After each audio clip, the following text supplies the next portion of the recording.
Je m'appelle Jessica et voici mon histoire. Ma mère est décédée l'année dernière à cause d'un problème au rein.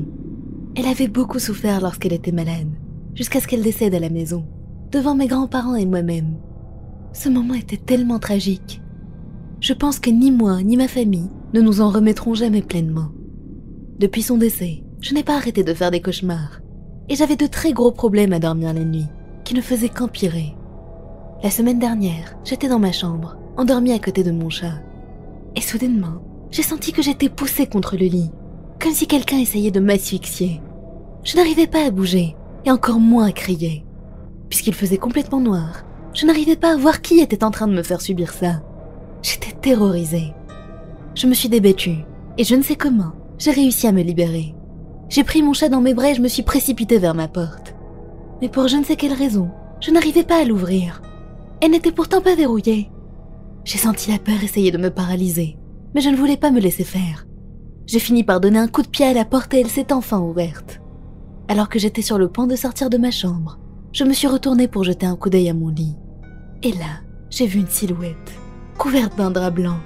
Vous savez, comme le cliché des fantômes qu'on voit dans les vieux films. Je n'arrivais pas à croire à ce que je voyais. J'ai couru rejoindre mes grands-parents pour leur raconter tout ce qui s'était passé, mais seule ma grand-mère était là. Elle m'a demandé où était mon grand-père, et soudainement, nous avons entendu sa voix. Il était dans la chambre qui appartenait à ma mère de son vivant. À notre grande surprise, on aurait dit qu'il discutait avec quelqu'un. Il parlait et riait, et nous avons très vite reconnu la voix de son interlocutrice. C'était celle de ma mère. Cependant, au lieu d'être heureuse de l'entendre, j'ai senti de nouveau la terreur me submerger. Je ne saurais même pas vous dire pourquoi. Le lendemain, j'étais en train de repenser aux événements de la veille, et je me suis souvenu que quand on vivait dans notre maison précédente, nous pensions qu'elle était hantée. Ma mère en rigolait souvent avec mon grand-père. Elle se couvrait parfois d'un drap blanc pour lui faire peur. C'est à ce moment-là qu'une pensée effroyable m'a traversé l'esprit. Et si c'était ma mère qui avait essayé de me tuer? Je ne voulais pas y croire, c'était forcément autre chose. Je suppose que je ne le saurai jamais, mais dès que je pourrai, je vais essayer d'avoir un suivi psychologique.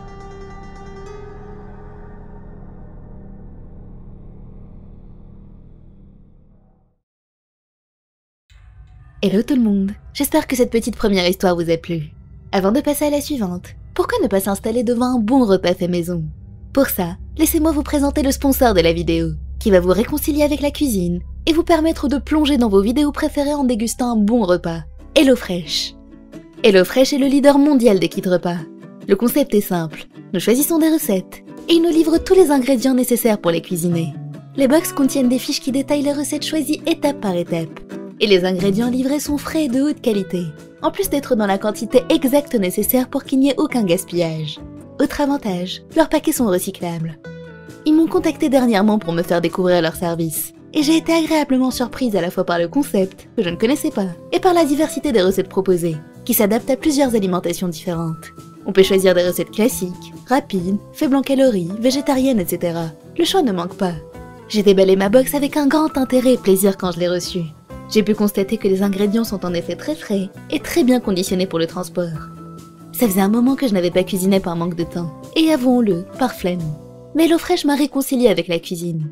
C'est tout de suite bien plus facile et rapide quand il n'y a pas à se casser la tête pour trouver des recettes, ni à gérer les courses derrière. J'ai pris beaucoup de plaisir à cuisiner, et surtout à déguster l'excellent repas après. HelloFresh peut vraiment changer votre manière de vous alimenter, en proposant des recettes saines et en réduisant la charge mentale liée à la cuisine. Le site est ultra simple d'utilisation.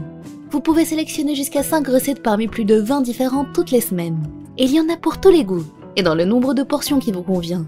De quoi passer des moments conviviaux en famille, entre amis, ou même seul devant une bonne vidéo. Et en ce qui concerne l'abonnement, vous pouvez bien évidemment le mettre en pause ou l'annuler à n'importe quel moment. Pour ma part, je suis séduite, et je compte bien intégrer HelloFresh à mon quotidien, parce que le concept s'adapte très bien à mon mode de vie.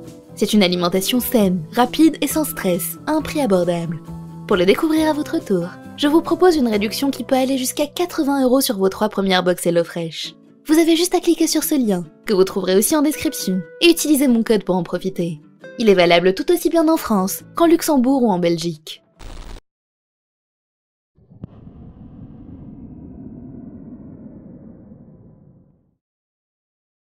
Cette histoire nous vient de Brad. Elle lui est arrivée il n'y a pas si longtemps. Il était allé voir son cousin plus âgé, qui vivait dans un village de campagne isolé de tout. Brad était un adolescent qui n'avait pas encore son permis de conduire. Il a donc pris un bus pour s'y rendre. Mais malheureusement, il s'est trompé et a pris le mauvais, qu'il a déposé au beau milieu de nulle part. Selon sa carte, il était à environ 40 minutes de marche de la maison de son cousin. Et l'endroit était tellement isolé que les bus ne passaient que très rarement. Il a décidé de marcher plutôt qu'attendre. Il n'y avait que des champs autour de lui, et pas une seule âme qui vive dans les environs. En regardant autour de lui, il a repéré des épouvantails se tenant debout dans un champ, et ils l'ont beaucoup perturbé. Ils ressemblaient à de vraies personnes, c'était troublant. Brad les a regardés de plus près, et s'est dit que c'était probablement des mannequins. De plus en plus curieux, il s'en est rapproché. Ils étaient encore plus choquants de près. Les mannequins semblaient bien plus réels que ce qu'il avait imaginé. La peau ressemblait à une vraie peau. Il avait l'impression que c'était une vraie personne qui se tenait là. La scène lui a donné des frissons. Il a observé les épouvantails pendant un moment, se demandant ce qu'ils faisaient là. Ils se tenaient tous dans la même position inhabituelle, leur corps penché dans un angle très étrange. La scène était terriblement glauque et malsaine. Soudainement, les yeux d'un des épouvantails ont bougé pour se fixer sur Brad. Il a été tellement surpris qu'il en est tombé. Il essayait de se convaincre qu'il avait rêvé, lorsque l'épouvantail a foncé vers lui. Brad a hurlé et s'est mis à courir de toutes ses forces pour fuir. Au même moment, un épouvantail, ou un homme déguisé en épouvantail, s'est précipité vers lui avec une faucille à la main. Il a poursuivi Brad en faisant des bruits inexplicables. Brad continuait de hurler en fuyant, criant à la chose de le laisser tranquille. Mais l'épouvantail ne voulait pas lâcher l'affaire. Il continuait de le suivre en faisant le même bruit, comme une sorte de langage que Brad ne pouvait pas comprendre. Il a jeté un coup d'œil derrière lui, juste à temps pour voir l'épouvantail l'attaquer avec la faucille. Les jambes de Brad étaient sur le point de céder sous l'effet de la peur. Mais la pensée qu'il allait finir déchiqueté s'il se faisait attraper lui a donné la force de continuer. Heureusement, il a réussi à sortir du champ, et quand il a regardé derrière lui, l'épouvantail n'était plus visible. Brad ne comprenait pas pourquoi quelqu'un se ferait passer pour un épouvantail et resterait là aussi longtemps. Une dernière chose dont il se souvenait, c'était que lorsqu'il avait regardé l'épouvantail pendant sa course, ce dernier riait hystériquement. On aurait dit qu'il s'amusait comme un fou. Au début, Brad pensait que c'était quelqu'un qui lui avait joué un sale tour, mais il n'y croyait pas vraiment. Après tout, cette chose l'avait bien attaqué avec une faucille. Elle avait littéralement essayé de le tuer. Dès qu'il s'est un peu éloigné, il a immédiatement appelé la police.